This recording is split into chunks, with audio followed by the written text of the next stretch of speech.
বেঙ্গলকে বঙ্গোপসাগর, বঙ্গের ওপর দিয়ে বেশিরভাগ, কারণ ওয়েস্ট বেঙ্গল, উড়িষ্যা, 4টে রাজ্যের ওপর দিয়ে, ভারতবর্ষের 4টে স্টেটের ওপর দিয়ে বেঙ্গল প্রবাহিত হয়েছে, যার মধ্যে দুটোর নাম আমি অলরেডি বলে দিয়েছি। এক হচ্ছে উড়িষ্যা, আর এক হচ্ছে, অলরেডি আমি উড়িষ্যা আছি, পুরীতে আছি, উড়িষ্যা, আর এক হচ্ছে আমাদের ওয়েস্ট বেঙ্গল, যেটা দীঘা কাঁথি সাইডে বঙ্গোপসাগর দেখতে পাওয়া যায়।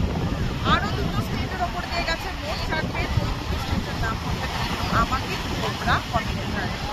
আর যেটা আমার জানা যে কেন এটাকে বঙ্গোপসাগরই বলা হয়, উপসাগর কথা, কারণ অনেকটা জায়গা ল্যান্ড দিয়ে ঘেরা, তাই উপসাগর বলা হয়। আর কেন বঙ্গ বলা হচ্ছে, কারণ তখন এই যে আজকের উড়িষ্যা, তখন ছিল উৎকল, বঙ্গ ছিল উৎকলকে পুরোটা নিয়ে, আর বেঙ্গলের পূর্ববঙ্গ, পশ্চিমবঙ্গ এবং বিহারের পাশে, তাই জন্য মেনলি এই বেটাকে বললো বঙ্গোপসাগর।